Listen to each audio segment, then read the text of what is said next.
안녕하세요. 책 읽어주는 남자 채널 북스입니다. 오늘 소개해드릴 책은 김동인 작가의 발가락이 닮았다 라는 소설입니다. 요즘 우리나라는 전 세계에서 본 적이 없는 유례 없는 저출산, 인구 절벽의 시대를 맞이하고 있습니다. 사실 그 전에 우리나라의 대표적인 트레이드 마크가 전 세계에서 유례 없는 경제 성장, 한강의 기적 이런 거였죠. 근데 이제는 나라가 소멸할 위기를 앞두고 있습니다. 참 다이나믹한 나라다라는 생각이 들면서도 걱정이 많은 게 사실입니다. 사실 인간이 자신의 혈육을 남기고자 하는 그런 욕구는 본능에 가까운 것인데, 동물적인 본능에 가까운 거죠. 근데 우리나라는 지금 이 본능을 이겨내고 있는 거라고 생각을 하니 참 어쩐 일인지 싶습니다. 혈육을 남기고자 하는 본능보다 제 생각에는 당장 내가 살 길이 걱정이라 생존 본능이 더 앞선 것이 아닐까, 이렇게 생각을 해봅니다. 아주 씁쓸한 일이 아닐 수 없는데 사실 어떻게 생각하면 너무나도 당연한 일입니다. 일단 자기가 살아야 혈육을 남기든지 말든지 하게 될 것인데, 먹고 사는 것이 녹록치 않은 세상이다 보니 결혼을 해서 아이를 낳는다라는 게, 자신의 혈육을 남긴다라는 게 우선시되지 않는 거죠. 너무 안타깝지만 당연한 일일 수도 있다라는 생각이 들고요. 이런 얘기를 왜 드렸냐면, 이 단편소설 발가락이 닮았다는 일제강점기를 배경으로 자신의 혈육을 남기고자 하는 그 한 인간의 아주 짠한 본능을 그리고 있습니다. 요즘 세태랑 맞물려서 좀 시사점이 있다라고 생각을 해서 한번 소개를 드리고 싶고요. 이 단편소설의 주인공은 M입니다. M이라는 사람입니다. M이라는 사람은 젊은 시절에 너무 방탕하게 살다가 각종 성병을 앓고 더 이상 생식 능력이 없는 상태다. 사실 정확하게 나오진 않았지만 거의 확실시되는 상태로 추정이 됩니다. 너무 심하게 병을 앓았기 때문에, 성병을 앓았기 때문에 거의 확실할 정도다라고 이야기를 합니다. 이 소설의 화자는 따로 있는데, 이야기를 하는 화자가 따로 있는데 그냥 나라고만 칭해져 있습니다.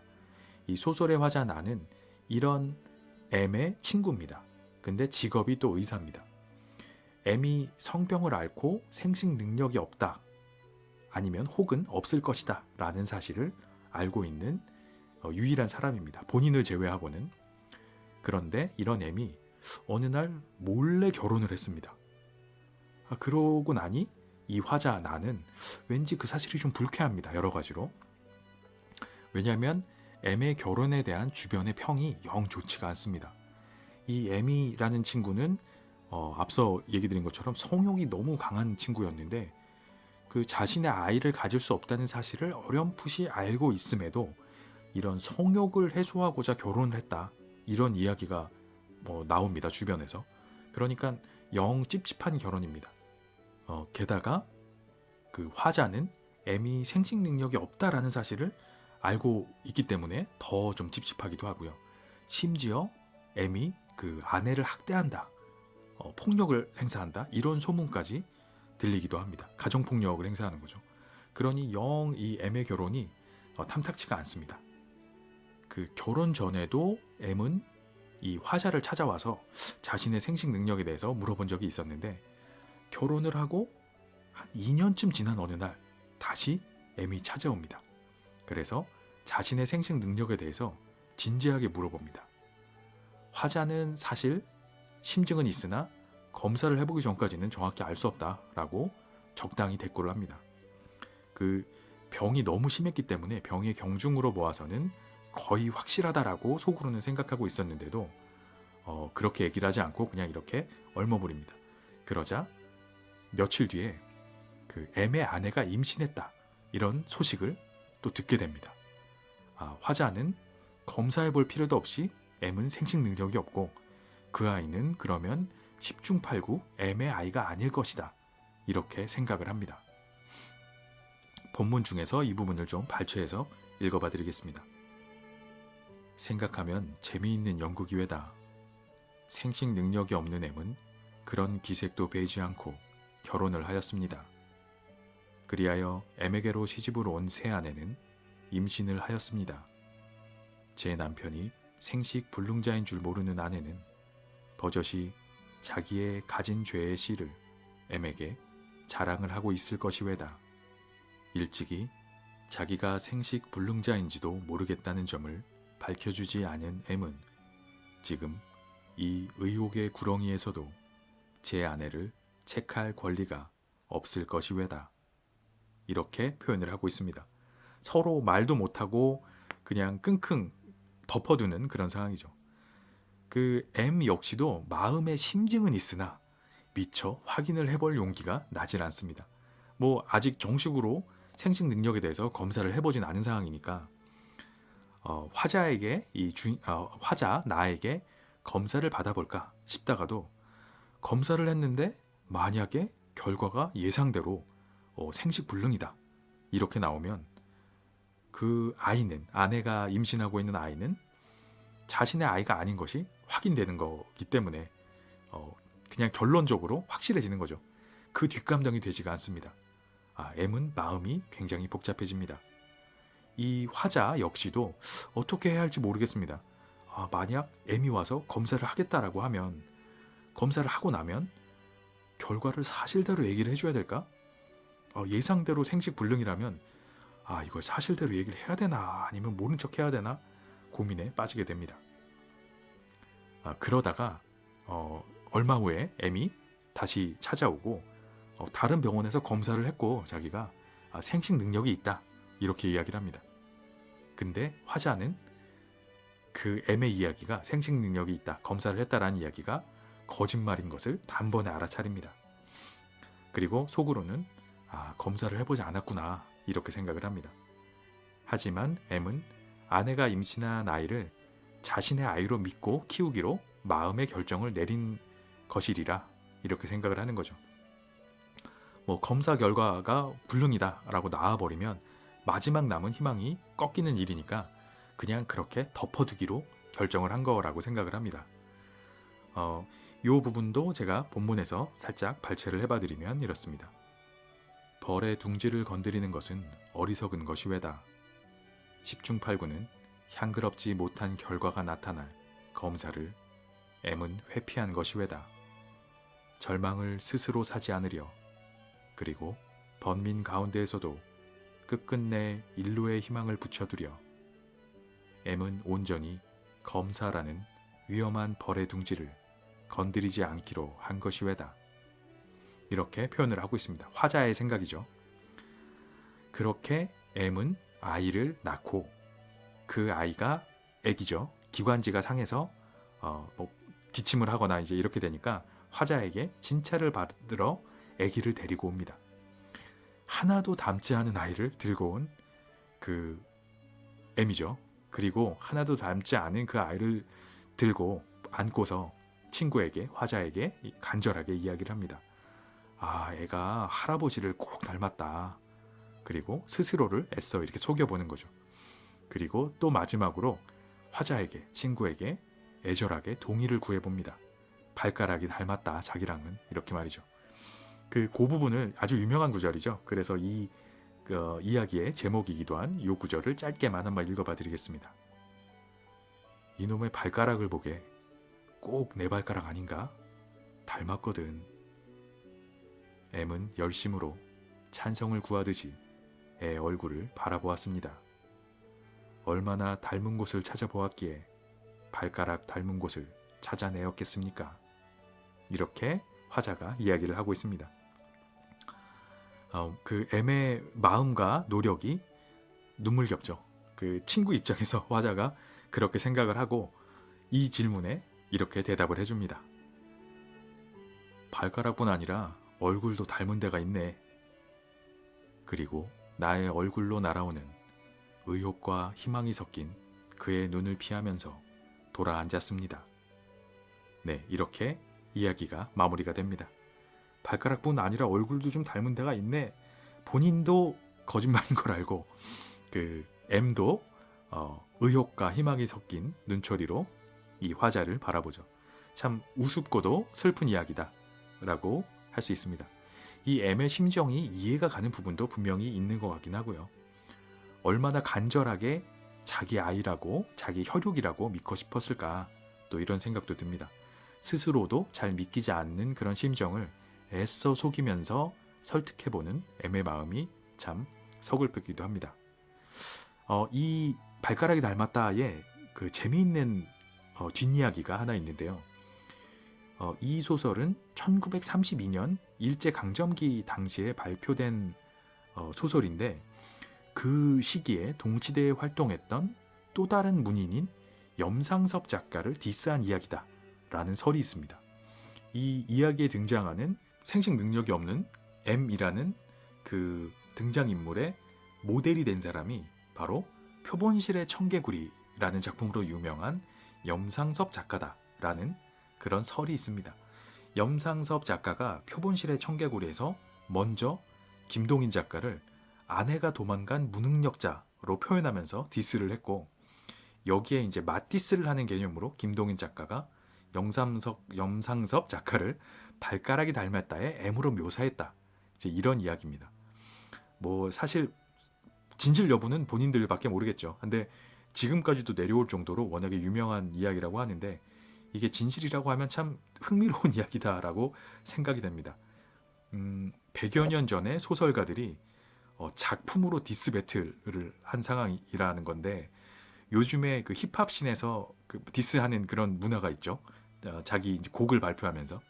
근데 그것과도 뭔가 레벨이 다른, 어떻게 보면 좀 멋짐이 있다, 저는 이렇게 느꼈습니다. 자신의 작품에, 문학 작품에다가 디스를 하는, 배틀을 한다라는 게 뭐 재미있는 뒷배경 이야기라고 생각이 되고요. 이런 뒷이야기를 제외하더라도 문학적으로 또 재미있는 이야기입니다. 작품 자체로도 재미있고 그야말로 짧고 강렬한 재미있는 이야기다. 이렇게 소개를 드리면서 추천드리고 싶습니다. 발가락이 닮았다. 김동인 지음. 노총각 M이 혼약을 하였다.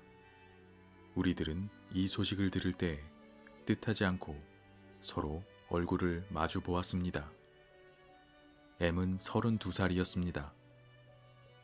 세태가 갑자기 변하면서 혹은 경제 때문에 혹은 적당한 배우자가 발견되지 않기 때문에 혹은 단지 조언이라 하는데 대한 반항심 때문에 늦도록 총각으로 지내는 사람이 많아가기는 하지만 32살의 총각은 아무리 생각하여도 좀 너무 늦은 감이 없지 않았습니다. 그래서 그의 친구들은 아직껏 기회가 있을 때마다 그에게 책은 비스지 결혼에 대한 주의를 하고 하였습니다.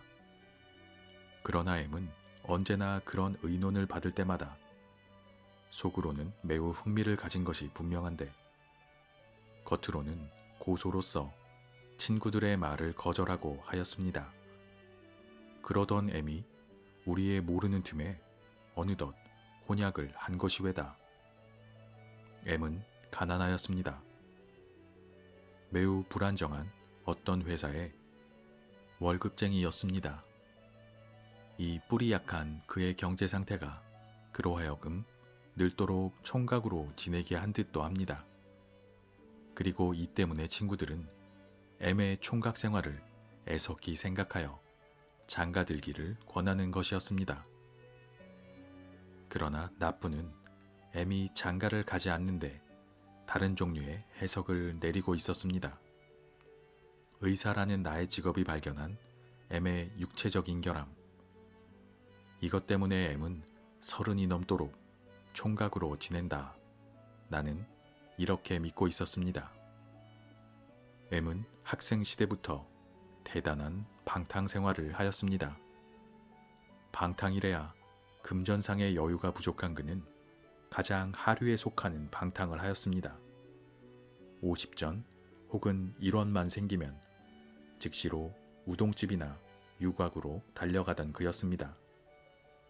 체질상 성욕이 강한 그는 그 불같은 정욕을 끄기 위하여 눈앞에 닥치는 기회는 한 번도 놓치지 않았습니다. 친구들을 만날지라도 음식을 한턱 하라기보다 유곽을 한턱하라는 그였습니다. 진로는 모르지만 양으로는 세계의 누구에게든 그다지 지지 않을 테다. 관계한 여인의 수요에 대하여 이렇게 방언하기를 주저치 않으리만치 그는 선택이라는 도정을 밟지 않고 집어 세웠습니다. 20서너 살에 벌써 200명은 넘으리라는 것을 발표하였습니다. 30살 때는 벌써 괴승 신돈이를 멀리 눈아래로 굽어보았을 것입니다. 그런지라 온갖 성병을 경험하지 못한 것이 없었습니다. 더구나 술이 억배어 그 위에 유달리 성욕이 강한 그는 성병에 걸린 동안도 결코 삼가지를 않았습니다. 1년 360여일 그에게서 성병이 떠나본 적이 없었습니다. 늘 농이 흐르고 한 달 건너큼 고환염으로써 걸음걸이도 거북스러운 꼴을 하여가지고 나한테 주사를 맞으러 오고 하였습니다. 그러는 동안에도 50전 혹은 1원만 생기면 또한 성행위를 합니다. 이런지라 물론 그는 생각 능력이 없어진 사람이었습니다. 이 일을 잘 아는 나는 애미 결혼을 안 하는 이유를 여기다가 연결시켜가지고 그의 도덕심에 동정까지 하고 있었습니다. 인생을 빈곤한 가운데서 보내고 늙은 뒤에도 슬라도 없이 쓸쓸하게 지낼 더구나 자기를 봉양할 슬라가 없기 때문에 백발이 되도록 제 손으로 이 고해를 헤엄쳐 나갈 그는 과연 한 가련한 존재이겠습니다. 이러던 애미 어느덧 우리는 모르는 틈에 우물쭈물 혼약을 한 것이 왜다. 하기는 며칠 전에 이런 일이 있었습니다. 그날 저녁을 먹은 뒤에 혼자서 신간 치료 보고서를 읽고 있을 때에 애미 찾아왔습니다. 그리고 비교적 어두운 얼굴로서 내가 묻는 이야기에도 그다지 시원치 않은 듯이 입술에 대답을 억지로 하고 있다가 이런 질문을 나에게 던졌습니다. 남자가 매독을 앓으면 생식을 못하나? 괜찮겠지. 임질은? 글쎄, 고환을 옷가사래로 하지 않으면 괜찮지. 고환은 내 친구 가운데 고환염을 앓은 사람이 있는데 인제는 생식을 못하겠다고 비관이 여간이 아니야. 고환을 옷가사래로 하면 절대 불가능인가? 양쪽 다 알았다는데. 그것도 경하게 알았으면 영향 없겠지. 가령 경하다 치면 내가 앓은 게 그게 경한 편일까? 중한 편일까? 나는 뜻하지 않고 그의 얼굴을 보았습니다. 중하기도 그만치 중하게 앓은 뒤에 지금 그게 경한 거냐 중한 거냐 묻는 것이 농담으로밖에는 들리지 않았으므로 애의 얼굴은 역시 무겁고 어두웠습니다. 무슨 중대한 선고를 기다리는 사람과 같이 눈을 푹 내리뜨고 나의 대답을 기다리고 있었습니다. 잠시 그의 얼굴을 바라본 뒤에 나는 어이가 없어서 아주 경한 편이지 이렇게 대답하여 버렸습니다. 경한 편? 그럼 이리하여 작별을 하였는데 지금에 이르러 생각하면 그 저녁의 문답이 오늘날의 그의 혼약을 이루게 하지 않았는가 합니다.